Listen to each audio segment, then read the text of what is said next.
Hello everyone, this is the Underage Trucker. Welcome back to another video. Basically today, I wanted to kind of run through, in my opinion, what I think KT Racing need to do in order to save TDUSC.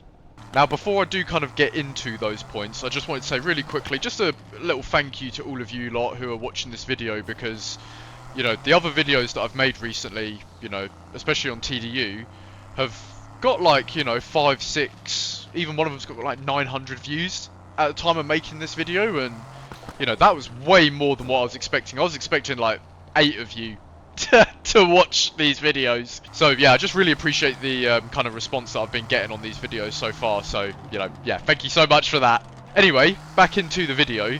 I'm going to start with that elephant in this room, which, you know, everyone knows about, and obviously that is the always online DRM. Now we all know that always online DRM is literally the worst thing that has ever happened to gaming, right? And as a result, I really don't know why KT decided from the get-go to make this game always online, because surely they must have known that they were going to get some serious backlash from that. Because, like, why wouldn't they? Every game that comes out with always online DRM, they always, you know, they get hate, and rightly so. So why was that even, you know, who sat down in that boardroom and said, right, we're gonna make it always online? Like, what? The problem that I really have around the online DRM in this game is the fact that it is literally so unnecessary. You know, a game like CSGO, I understand why you need to have an internet connection to play that game, because you're playing against real people, but with this game, I am level 32, and, you know, I've got probably not far off like 30 hours in this game, and I promise you, I haven't played a single race that's had someone else in it, and I think I've probably seen 2 people, maybe, driving around in free roam. I know I've seen at least 1. It basically means that for 99.9% of this game that I've been playing... Oh, that was quite clean to be fair. Sorry, yeah, so as I was saying, like 99% of the time that I've been playing this game has literally been single player. So why do I need to have an internet connection when my internet is not fantastic sometimes, and if that goes down, I can't play the game? Full stop. Even though it has basically been a single player game. And, you know, having that DRM as well, it also stems into a few other issues that, you know, really need to be addressed in my opinion. And, you know, when you do a race, even if it's... Move out of the way. When you do a race, even if it's all against AI, if it's not a time attack, you can't restart the race. And I kind of get, like, with the way the kind of, you know, credits and making money, everything goes, you don't need to win the race. But it is so easy for you to accidentally clip a curb and you literally get sent to the moon.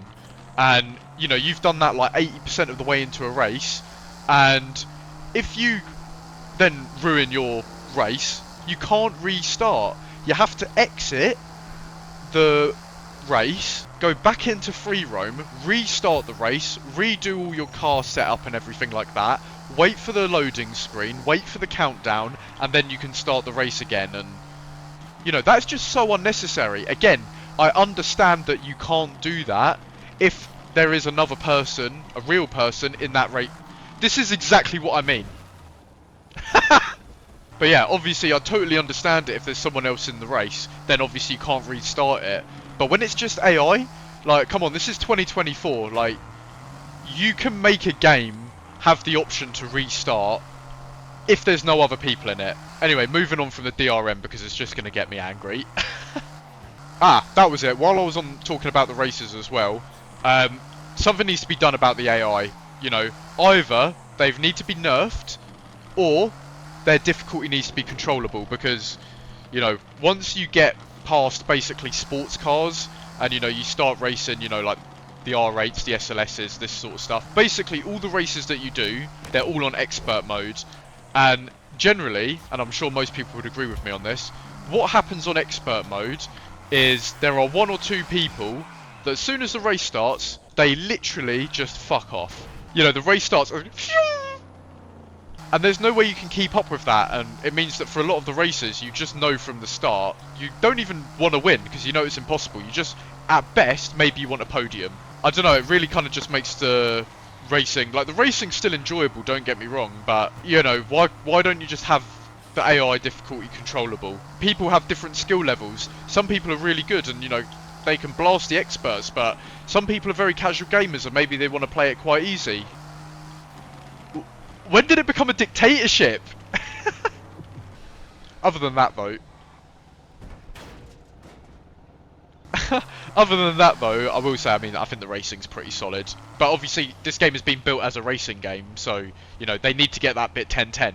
Obviously, the next point I want to touch on is, like, the real estate. Real estate is one of the features that made the other TDU games. Having real estate in a game, it just gives you that extra level of immersion that you don't get from other racing games. TDU SC wants to be a lifestyle game, and in order for it to be a lifestyle, you need to be able to be unique. And one way that you can be unique is by choosing different property, you know, changing the furniture of them, the layout of them, and, you know, inviting your friends over and you can chill at the house. You can look through the garage and check out each other's cars. That just should have been done on launch, man. The fact it's not is so disappointing. Like, I appreciate, yeah, they're going to bring it at a later date, but you're bringing out a racing game and then you're slowly trying to convert it into a TDU game, and you should have brought out a TDU game at the start. That's what we've all been waiting for. You already delayed the game 2 years so that you can do all of this. You know, I did see in their pre-launch thing where they talked about the roadmap and everything, they said that I think the reason they didn't bring out houses is because they see a lot of potential for them and they want to, you know, get that all sorted out before they bring them out. And it's like, well, great, but if you bring the houses out at launch, then you can work on them while they're already out. You know, you were saying that you weren't happy with how TDU2 did their houses. Well, guess what? They've done it a lot better than you've done it, KT Racing. So, you know, maybe think about that. Yeah, as I say, it just kind of adds that level of immersion and just makes it stand out compared to all these other racing games. Again, that's what makes it a TDU game. If you want to save a TDU game, you need to make it a TDU game. And, you know, that leads into, you know, again, the fact that the casino wasn't out on launch. Now, if I remember correctly, in TDU2, the casino wasn't out on launch. It came a while later and it did come out as a DLC. But it still came out, like, over 10 years ago. My main gripe with the casino side of everything is the reason it should have been in on launch is it's because it's one of the main things that they advertised in the launch trailers or pre-launch trailers of this game. They made it abundantly clear that a casino was going to be in the game. So why are you advertising that for something that might not come out? Because if you don't wind your neck in and sort out these issues, you guys are going to jack this game in and turn off the servers before the casino even comes out. And because you've always got the online DRM, we're not going to be able to play it. Sorry, I'm getting a little bit pressed because, like, I actually do like this game. It's an enjoyable game, but it's not a TDU game. What I'm worried is, what if they scuff the launch of the casino? You know, it just makes me a little bit nervous. You know, it just kind of made me lose faith a little bit, and, you know, I don't want to lose faith because, as I say, I really, really, really want to love this game and I want the game to do well. But if you manage to mess up the launch, what's to say that you're not going to mess up, you know, the launch of the casino? Oh my goodness, there is another player. There is actually someone else. Oh my god, there's another one. There's another person. You know, I've basically just doubled how many total players I've seen in this game, literally just while recording this video, and I'm only like 13 minutes into recording. One thing as well, and I will be completely honest, this side of everything hasn't really affected me too much because I'm playing on PC. I haven't got an amazing PC, but my PC's pretty good, and I am basically able to run this game, you know, even while recording on ultra settings at least 60 FPS. But I haven't played the game on consoles, but I have spoken to a few people who basically say, yeah, it looks dreadful. A lot of you guys have also commented on my other videos talking about that, and if you can't make this game look good on a PS5, you're doing something wrong. So to really like reach like a wide audience, you need to do something about the optimization and make the game much more accessible. Basically everyone could run TDU2, and obviously the graphics were dated because it was 2011, but it was a good looking, and to be fair, it still is a good looking game. And you know, you could run that on an Xbox 360. You know, do I need to say more? Right, next up on the list is basically like, you know, the lack of content that is in the game at the moment. They need to work on, not necessarily like more content, but I don't know if this will make sense, but like more ways to play the game. For example, what I'd love to be able to do, which you could do in 2, is meet up with a friend, and then you can invite him into your car. You know, I'd like the idea of being able to invite someone into my car and showing them, you know, me drifting about. And, you know, then me getting in their car and seeing how they drift. You know, we can almost like have little competitions between us and see, you know, who can, you know, hold the longest power slide, or who did this better, who did that better.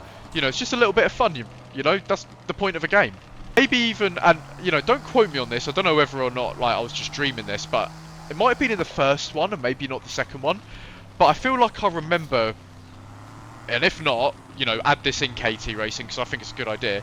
You can make your own races, and then going back to that social aspect, what you could do is you could like put almost like a bounty on it, so you can charge people to do your race and you get paid for it. So let's say you charge people 10k to actually run your race, but if they beat, like, say the best time that you did it in, they get 20 grand. You know, does that make sense? They're always going on about this social aspect, and why don't we make our own races? Like, I could map out, for example, and I'm sure there is one of these in the game, I just haven't got to it, I'm expecting it's at the end of the story, a race all the way around the island.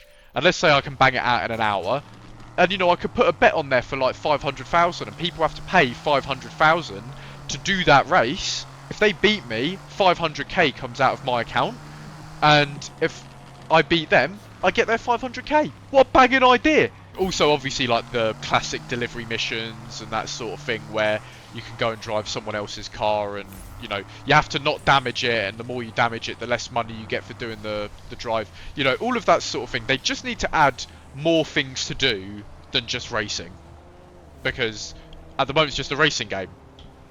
Probably the final thing that I think needs to be done is, at the moment, the number of cars, I will be honest, is quite scarce.